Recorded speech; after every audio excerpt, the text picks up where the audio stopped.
Sampurasun, assalamualaikum warahmatullahi wabarakatuh. Sahabat Dongsun TV wilujeng patepang deui sareng sim kuring dina dongeng Sunda. Dongeng Sunda anu baris medar dina waktu saina neta aya nu judulna Nu Nabeh di Hunyur Goong. Dongeng Sunda ieu dimuat dina majalah Mangle edisi Pureuding-Puringkak nomor 2876 karya Kang Ajat S. Komar. Hayu urang langsung wae kana dongeng Sunda nu judulna Nu Nabeh di Hunyur Goong. Wilujeng ngadangkeun.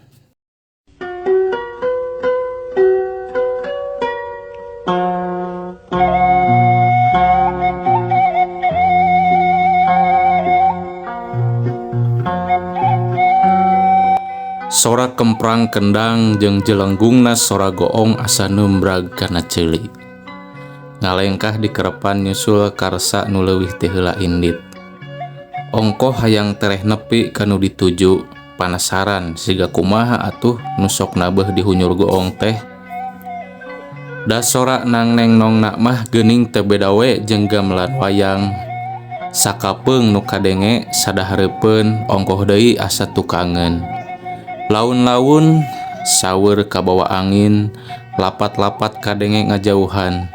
Kuring ngarandeg kaduhung make los-los ka hunyur goong. Panonoban jurig nyiliwuri setan marakayangan. Satadina meungpeung keur neang cai ka Cijok-jok. Alirkeuneun ka sawah lebakeun hunyur goong. Ngahajakeun mah saha nu daek ngaliwat ka tempat angar kuriak kasasar lempang kasaparan-paran. Hiuk karasa angin niup punduk, awak ngagibrig kukurajeun. Nu katenjo aya jirim ngabedega jangkung siwur simardada. Huntu sihungan ranggeteng nyanggereng henteu eleh geleng, kek heulaanan ari kudu jicir ku duru wiksa mah. Awak ajeg nangtung bari panon dibolototkeun nurutan nu ngabedega. Humayu asyah make jeung ditempokeun kana beungeut bangus teh ceuk kuring ngentag ngabalieur. Abong bangsa lelembut dicarek malah ngahajakeun. Cen nangtung hareupeun aya ku leuwih panon nu buncelik diburilek-burilek matak sawan anu borongan. Wer bongana kula nu keur bitotama kagiridig ku Andika. Ngingkah ieu nagara teh keur ngayakeun saembara pokna. Genggerongna ngawerwer sada kolecer, bangun teu rena kawasna lamun kuring can ingkah.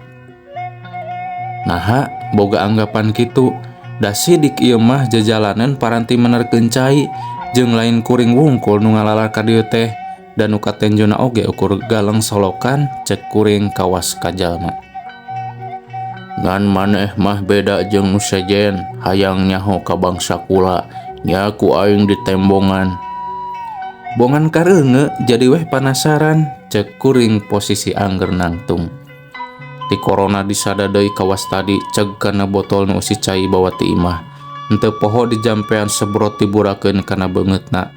Antukna mabur nu kapireng ngumbul ka luhur, sada nu ngoceak awor jeung sora gemelan.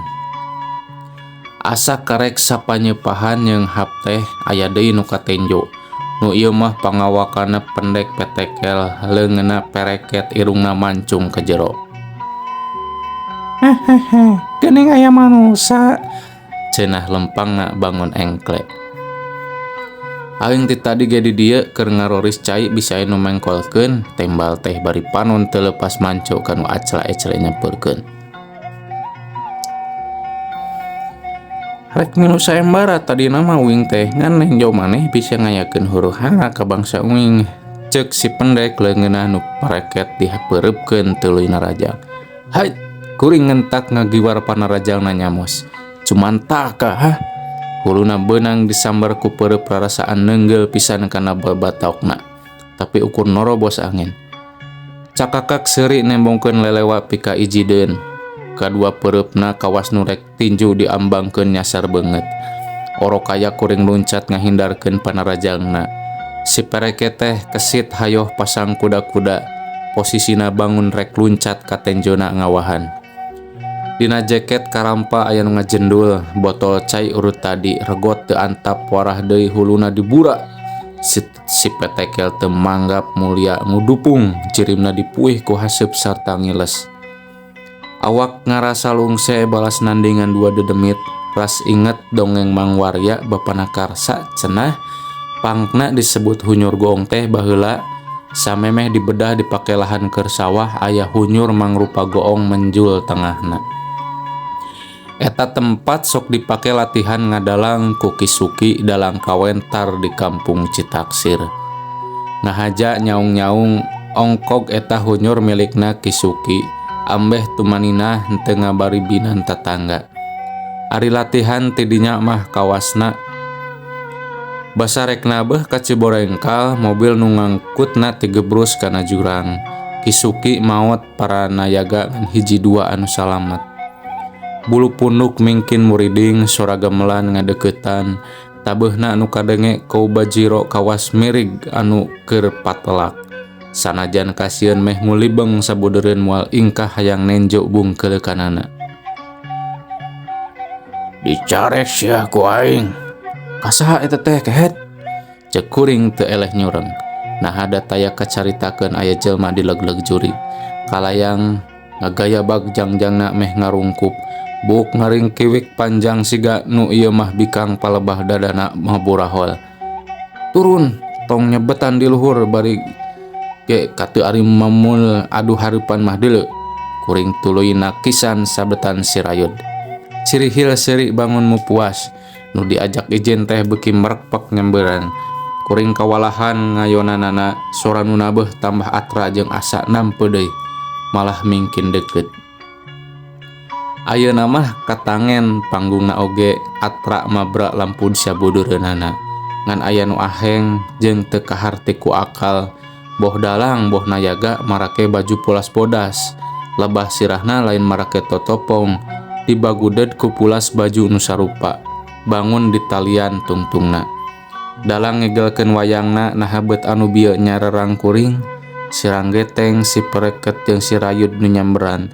Dina jejer carita nya Saimbara Putri. Gamelan mungguh ngemprung nu lalajo beuki noyek, eueuh nu nyoara sakitu kuring seseleket nu katincak katajong kadupak jarongjon we mancok kana lalajoaneun. Wayang teh ngajang gelek tangtungan nu narajang tadi, laluncat tina panggung muru kuring nu keur lalajo. Tewak! Ting bertek mudag. Kuring lumpat ana dipikir kacape-capekeun urang sang hareupan tuluy pasang kuda-kuda. Sirang geteng leungeunna nyampek dihembatkeun. Leok awak ngekiwar ka kenca nyampak si petekel geus muirkeun peureup bangun rek nyasar cukang irung. Kenca katuhup peureup nyasar hulu dua dedemit. Si Rayud ngalayang rek ngarungkup, ceku. Peureup kuring nyamber si Rayud suku nejeh angan dua dedemit ngan sakilat ngarelok. Suku pos nombrag angin. Ketrukeun wawesan andika teh manusia, sirang geteng nangtang. Aing moal ngejat deuleu, kasaktian manusia moal kauntup ku jurig barak kasakan, tembal teh. Hiuk cekok tiluanana dirarad ku peureup kuring. Sakitu dicecer teu cecel bocel angger nagen. Angin peuting karasa nyelesep kana sungsum balum awak lungse nyang saya. Kapireng samar-samar makhluk nu ngarurug teh tinggara jereng ka luhur panggung. Tatabeuhan mingkin ngemprung nu lalajo ear surak ayeuh-ayeuhan. Sirang geteng makalangan marebutkeun putri. Kujubar sora batu ninggang cai kuring ngorejat rucang riceng nu katenjo karsa cinutrung hareupeun. Sawah landeuh limpas pinuh naha lain dibedolkeun galengana. Pokna nya eta kasarean saya teh ceuk kuring bari nyiuk cai dina solokan tulus si beungeut. Uyuh hanti bra ngagoler dina babantar. Teu kaampeuh awah hingku tunduh ceuk kuring. Karsa ngaleos rek ngaroris sawah kagirang kawasna nu sarua meunang ngaliran cai. Kuring ge gura-giru mudun nu majar ceuk Karsa pinuh caina. Aya hadena kuring digaruahkeun nepi ka hudang. Sawah karoris lalajo nu nabeuh dihunyur goong teu kalalanjoan dina impian. Tah cag sakitu pamirsa dongeng Sunda. Ieu lalakon nu judulna nu nabeuh di Hunyur Goong nyaeta nyarioskeun hiji lalaki karsa anu nuju ngaroris cai di Hunyur Goong. Anjeunna kacapean tunduh ngalenyap keras ngimpen aya sora gamelan sareng pagelaran wayang nyaeta di alam gaib pangintennya pemirsa. Sakitu anu tiasa dideuwikeun dina waktu sayeuna ieu carios dina parantos dimuat dina Mangle nomor 2876 karya Kang Ajat S. Komar. Sakitu wae tisung kuring hatur nuhun parantos ngadangukeun ieu dongeng Sunda. Hapunten bilih aya kalepatan sareng kakiranganana diantos dina video salajengna. Wassalamualaikum warahmatullahi wabarakatuh. Sampurasun.